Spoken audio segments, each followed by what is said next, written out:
y'all, Jamie from Country Diggers. Get ready for another installment of Princesses Behaving Badly. Today we're going to talk about Sophia Dorothea, the prisoner princess. Stay tuned. Sophia Dorothea, the prisoner princess. September 15th, 1666 to November 13th, 1726. Castle Adahan, Germany. It could have been a storybook romance if the authors were the Brothers Grimm, or maybe Stephen King. When Princess Sophia Dorothea was told she was to be married to Prince George Louis of Hanover, she fainted dead away. She collapsed again when she was expected to greet him as her fiancé.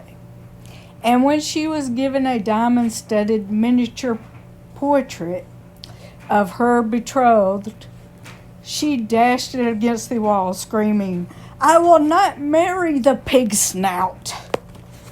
But on November 21st, 1682, marry the pig snout she did.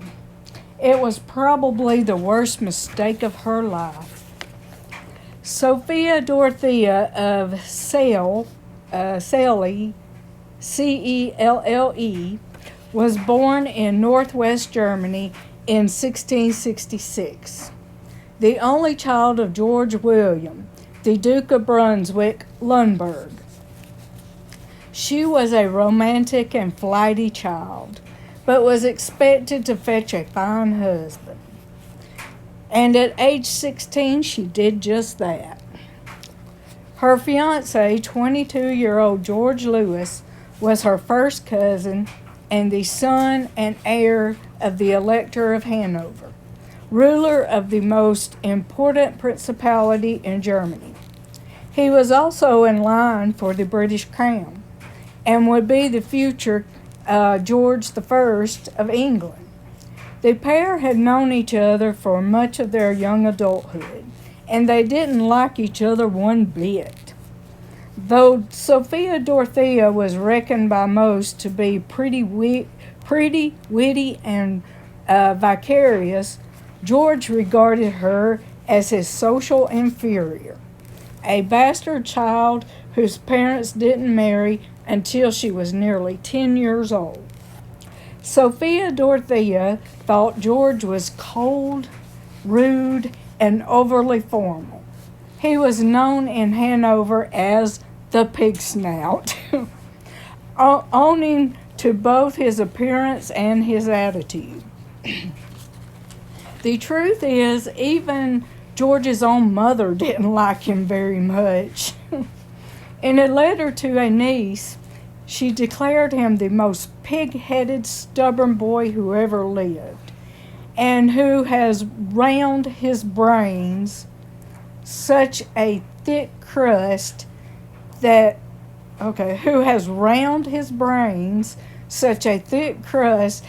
I defy any man or woman ever to discover what is in them. And for all he begrudged Sophia Dorothea her murky birth, George got an early start on making his own pack of illegitimate children, knocking up one of his siblings' governesses when he was just 16 years old. His mother warned him not to have his name bawled from the housetops as the progenitor of bastards. But as was often the case in rural matrimony, whether or not the couple liked each other was irrelevant. And at first, George and Sophia Dorothea seemed resigned to their fate. 11 months after the wedding, they welcomed their first child, a son and heir named George Augustus. But the court at Hanover was smothering in its formality, and though her in-laws tried to be welcoming, they found Sophia Dorothea's etiquette lacking and declared her a bad influence. Meanwhile, the young royal's relationship lurched from bad to worse. George ignored his high-spirited wife, and when he did notice her, he acted as if he were repulsed by what he saw. Even worse, when Sophia Dorothea was pregnant with their second child, her husband suddenly turned violent. George had begun an affair with the youthful Meloise von der Schulenburg, one of his mother's ladies-in-waiting. She was stick thin and a head taller than he was, so they made a pretty distinctive couple when they went out in public, which they often did. George made no effort to hide the affair. One day his pregnant and tearful wife followed him into his study, demanding he tell her what she could do to win him back. George flew into a rage, shaking Sophia Dorothea violently and nearly strangling her to death. The attack left her bruised and desperately ill. She was confined to bed, and fears that she would miscarry gripped the Hanoverian court. George didn't visit his alien wife until forced to by his mother. When he finally did, he sat sullenly by her bed, holding her hand like a bored child. Sophia Dorothea recovered, but the marriage never did. I think the Hanovers, the Georges of Hanovers, I think they were a crazy bunch. Yeah, I think they were. Anyway, in March inbreeding is what it is, inbreeding. Okay. In March 1687, Sophia Dorothea gave birth to a daughter, and George continued his affair with Meloise. Within 2 years, husband and wife were openly hostile to each other. George spent much of his time either way at war or in Meloise's arms. The first of 3 daughters was born in January 1692. When Sophia Dorothea complained about her husband's infidelities to her parents, they advised her to just keep a stiff upper lip and ignore his behavior. When she complained to her in-laws, who were also her aunt and uncle, inbreeding, they also advised her to hold her tongue. As her mother-in-law reminded her, George might be King of England someday, and she could expect to be queen. How a German prince could become King of England comes down to religion. George was Protestant, and British Parliament was about to declare a law that no Catholic could sit on the English throne, thus rendering illegal the succession of more than 50 other royals with stronger claims, but the wrong faith. But it was only a matter of time before the pretty young princess sought a distraction of her own. She found it in Philip Christopher von Kongsmark. I know I'm not saying these words right, but it's the best I can do right now. Okay. A dashing young Swedish count and colonel in the Hanoverian army. Kongsmark came from a distinguished military family and had a poetic nature that contrasted favorably with her husband's rather vile personality. By 1689, Kongsmark and Sophia Dorothea were very much in love. He began writing her sloppy love letters, stuffed with romantic verses. At first, she tried to resist such a dangerous flirtation, but by year's end, she was writing back. She sowed his Celestine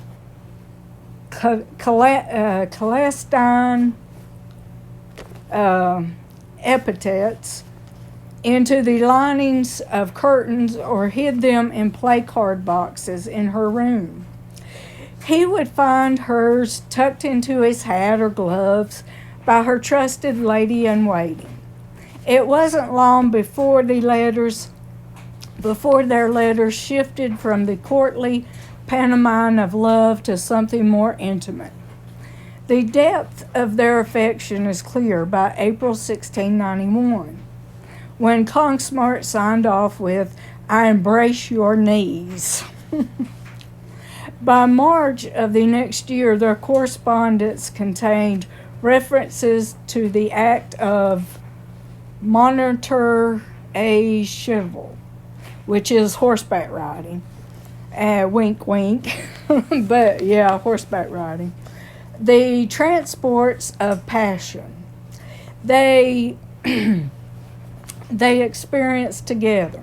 Consmart's pleasure at embracing the most beautiful body in the world, and his desire to kiss that little place which has given me so much pleasure. Uh-oh. Who knew? Okay. Who didn't? The affair was meant to be a secret, so of course everyone at court knew all about it. The lovers relied on too many people to help them pass their notes, which were written in an easily decipherable code. Though they used Sophia Dorothea's ladies-in-waiting room for tryst, or met in the garden at night, they gave themselves away in public with longing glances and prearranged signals. Still, they believed they were getting away with it all. Consmart wrote to Sophia Dorothea, "What a delight, ma petite, for us to communicate with impunity in the presence of thousands of people." Though everyone knew about the affair, no one quite knew what to do about it. Despite measures taken by Sophia Dorothea's in-laws and her parents to keep the lovebirds apart, including sending Consmart to the front, this being Europe in the 1690s, a war was already handy. Well, that goes back to King David's affair with Bathsheba in the Bible. He sent Uriah to the front of the lines so he would get killed, so he wouldn't have to tell him about Bathsheba, and he got to keep Bathsheba for himself. Okay. Let's see. They sent him, okay. The lovers still managed to sneak letters back and forth. Consmart even signed some in his own blood as a testament to his burning ardor. As the infatuation grew more intense, Sophia Dorothea's brittle, fragile marriage crumbled. An episode from 1693 highlights just how bad it was. While walking one night on the grounds of the Hanoverian Palace, Sophia Dorothea, upon a small outlining building, she opened the door to find her husband holding hands with his mistress and gazing adoringly at his newborn daughter, his second child by what is that word again? Okay, Melzeline, his mistress. Affronted by this clandestine scene of domestic bliss, the princess began screaming at her wayward husband. George Lewis responded by trying to strangle her once again, and had to be pulled off her by her ladies-in-waiting. Unsurprisingly, Sophia Dorothea was now actively looking for a way to escape with Consmart. But upon reviewing her marriage contract, she was shocked to find that she had no money of her own. Her father had signed over her entire dowry when she wed. She refused to live under the same roof as George, fleeing to her parents and demanding to live with them or to be given her own household. But again, her father failed her, refusing to allow her to stay longer than a few months. Back at court in June 1694, a desperate Sophia Dorothea and her lover worked out a plan. They had made for the German Principality of Wolfenbüttel, where they could seek sanctuary with a sympathetic Duke Anthony Ehrlich. On July 1st, Consmart found a letter in his rooms from Sophia Dorothea asking him to come to her private apartment at 10 that night. A disguised Consmart snuck onto the palace grounds and made his way to her room, where he gave their old signal, whispering the Spanish follies at the door. She let him in, happy to see him, but was surprised. She hadn't sent any letter. Despite this ill omen, the couple agreed to skip town the next morning so that she could say goodbye to her children before leaving. They parted, elated and excited. Sophia Dorothea never saw Consmart again. In fact, the meeting was a trap set by the Countess Clara Elizabeth von Platten, the mistress of Sophia Dorothea's father-in-law, and rumored to be an ex-lover of Consmart, who was looking for an opportunity to remove Sophia Dorothea from court. When Consmart arrived at the princess's apartment, the countess ran to tell the elector, Sophia Dorothea's father-in-law, that the brazen couple was in the very act of making love. She could catch them, she said, and arrest them. The elector agreed. When Consmart left Sophia Dorothea's apartments, the countess and her 4 accomplices were waiting for him. The men set upon him, swords drawn. Though Consmart managed to wound 3 of them before his sword broke in half, they soon overpowered him. As he lay bleeding to death, he gurgled his last words, "Spare the princess, save the innocent princess." The countess reportedly then kicked him in the face with her diamond-buckled shoe. Wow. Only then did she realize what she had done. The elector had agreed to arrest Consmart, not to kill him. He was a nobleman and a widely known one. People were bound to come looking for him. Panicked, the countess ran back to the elector and told him what had happened. He authorized her to do whatever was necessary to get rid of the problem. And so the countess had her courtiers stuff Consmart's body in a sack, weigh it down with stones, and dump it in the river. Those in court who knew about the murder now needed to cover it up. Vicious people. Okay. The next morning, Sophia Dorothea, her bags packed, waited for her children to pay their usual morning call. Instead, she was visited by a palace official who came to inform her that she was confined to her rooms until further notice. Her belongings were searched. The incriminating letters were found. 3 days later, her ladies-in-waiting told her that Consmart was dead. Sophia Dorothea was now in custody while her father and father-in-law argued over what to do.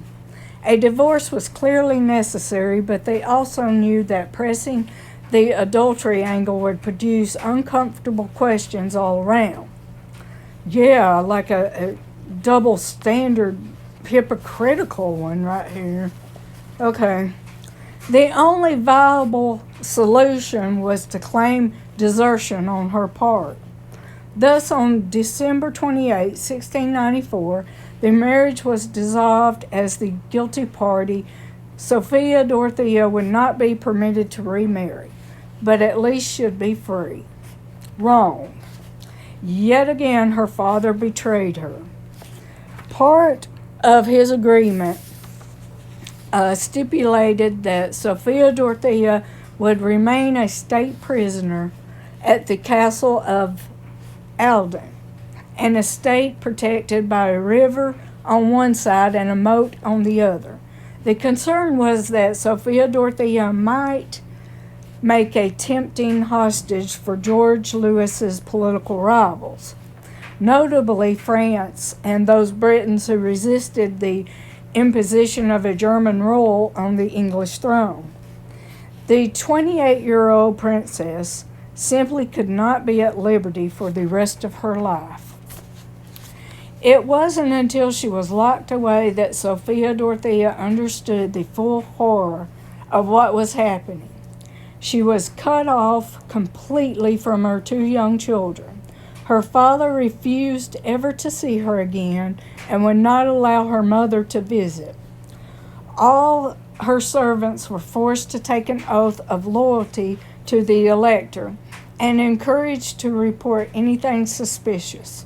Sophia Dorothea was allowed outside only after her doctors told her jailers that she needed fresh air.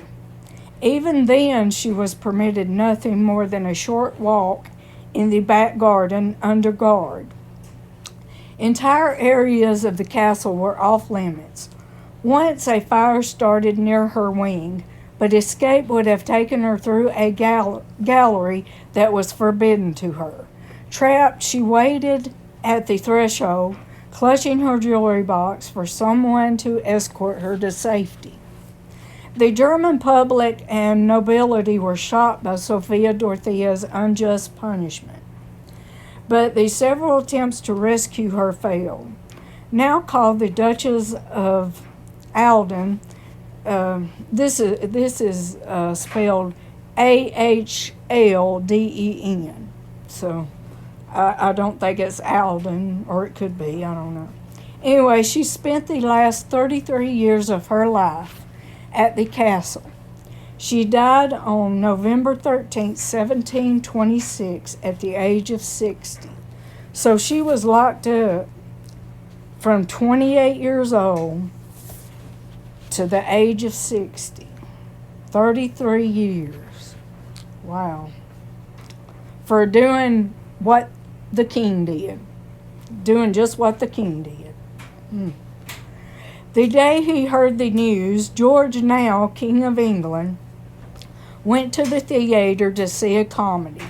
When she died and the king, who was George, which is now King of England, went to the theater to see a comedy with his two mistresses. He forbade his son, the future King George II, from making any public demonstration of grief. Only Sophia Dorothea's daughter, now the Queen of Prussia, now the Queen of Prussia, which it was Germany, was able to mourn her mother publicly. George had Sophia Dorothea buried at the Ducal vaults in Celli at night and without ceremony. Her grave marked only with her name and the dates of her birth and death. In the end, however, Sophia Dorothea may have had her revenge, at least according to legend. Several years before her death, a French fortune teller told superstitious George I that if he were at all responsible for Sophia Dorothea's demise, he'd die too within the year.